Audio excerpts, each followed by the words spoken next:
Hello there, blade fans, and you TwoSun blade lovers as well.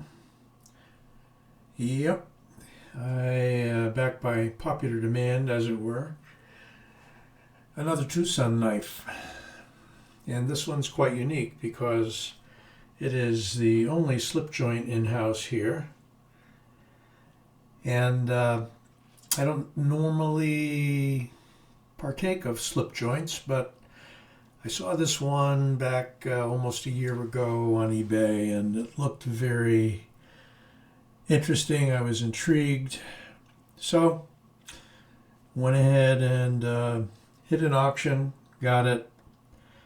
Forget what it went for, but again, well under 100 because it's a Sandvik blade, 14C28, I believe. We'll check that in a moment. It's either 14C28 or it's 12C. It is a slip joint, and it's an interesting slip joint. Let's take a look at it before we open it.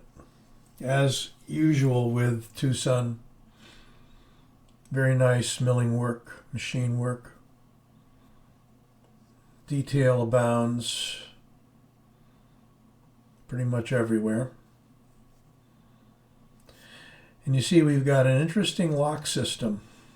It's exposed and it runs all the way up to the pivot instead of being behind it as with many of your traditional Western slip joints. Let's open her up. So as with most slip joints, for safety purposes, we have two positions. There's a midway position so that when it's open and you close it, since there's no true lock, the first step, it stops right here to keep it from closing all the way on your fingers if you put a little too much energy behind it. This one has been KME'd by me, and it is extremely thin behind the edge, an extremely slicey knife. I just touched it on my finger a moment ago and I could feel it begin to bite. It's reminds me of a straight razor, kind of a curved straight razor instead of a straight razor. It's got a full-length fuller, which acts to there's a lot of power in that lock, by the way. You just want to be careful how you're opening and closing it, even with the stop. But that, and especially when I'm looking through a camera instead of looking at my hands, right? But you can grab that anywhere along that fuller to pull it out. Much easier up here near the end. And you can see how that goes right down in the notch in the blade.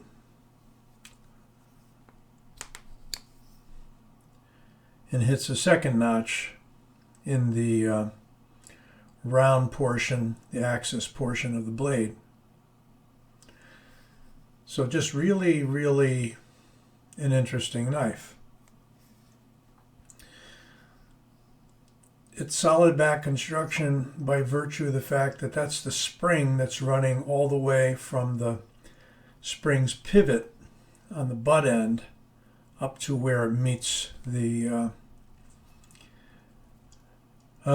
pivot axis portion of the blade. I don't have a name for that in my vocabulary, apparently. Let's open it all the way up. And we've got a Night Morning design. That's Night Morning's logo. And it is 12C27, so my mistake earlier, I thought that might be the case. So 12C27 is yet another variant of what's commonly called Sandvik steel. And I believe the Sandvik steels are Bowler steels. I can look that up. Again, the app to have is Knife Steel Compositions, free for Android and iOS. I'll tell you more about that 12C27. So night morning design. We have an interesting pivot design on the clip side. We have a smooth, machined, kind of engine turned pivot on the left side. Pocket clip is attached from underneath. You can disassemble the knife. It's not going to be like taking apart a flipper, so you got to take some care. I haven't had one apart, so I couldn't tell you why. Only that we certainly don't need to improve the detent or liner lock or any of that typical stuff, because there aren't any. You've got solid titanium handles. You've got some accents machined in here, drilled in with these holes. TwoSun likes to do this every now and then, and not everybody loves that design, but hey, you know, it is what it is. You may like it. Extremely sharp, as I mentioned. Got a little bit of paper here. Let's see what we can do with it.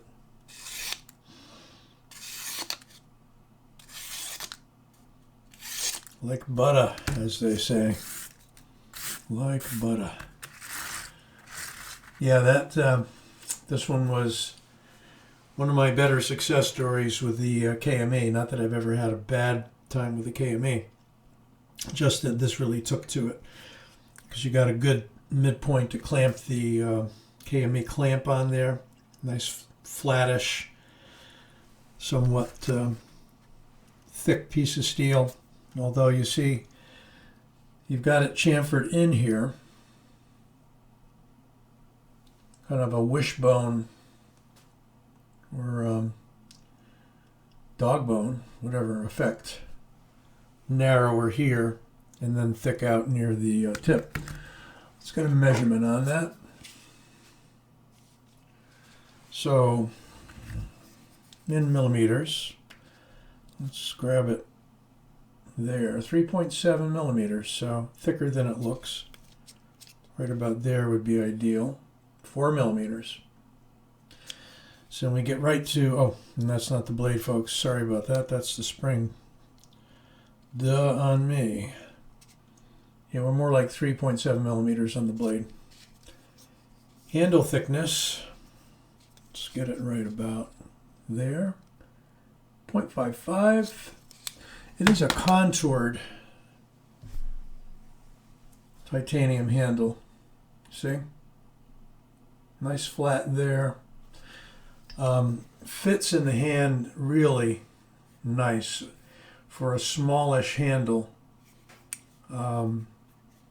Nice feel, and you've got a nice location there for placing your finger for a finger choil. You could squeeze 2 fingers up in there, but it's not really the way it's designed. You put 1 finger there up front, or you put it back here, one or the other. You can't really squeeze 2 fingers in there that well. A lot of smudges on this blade too. It's a it is a satin finish, but it is trending towards being high polished.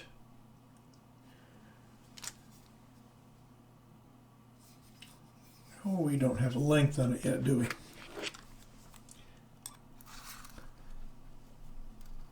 We have a 8 and 1/8 inch overall length. We have a blade, if you bring it right back to the pivot, longer than I thought, about just short of 3 3/4. Got a cutting edge because of the choil of 3 3/8, thereabouts. Let's measure it up against a griptilian. Pivot to pivot. We have a longer handle on the griptilian. If you consider right where the blade begins on both. A little bit longer handle, much different handle shape on the Reptilian. Let's go with a bigger knife here, the Rat 1. Ontario Rat 1. And pivot to pivot, longer blade obviously on the Rat 1, a little longer handle on the Rat 1.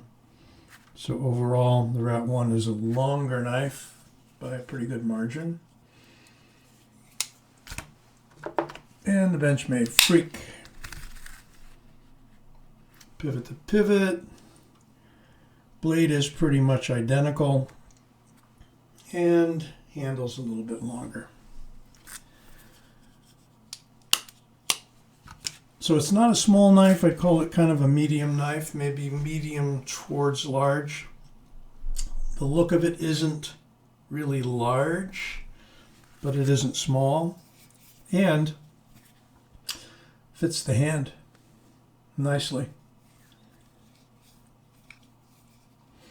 Not real high in the handle. Got some nice detail here where they milled that all out near the spring. Got the holes on one side, holes on the other. They certainly act to lighten it up a little bit. You've got some thick slabs there of titanium. And it could almost look as though it's unibody, but it's not. And the clip, not really deep carry. It's down there quite a bit, so you've got a good 3/4 of an inch sticking out of your pocket, if you don't mind that. But good usable knife. Again, tight spring. Just gotta take care with the fingers when you're opening and closing. So the TS167, if I didn't mention that, slip joint knife by TwoSun.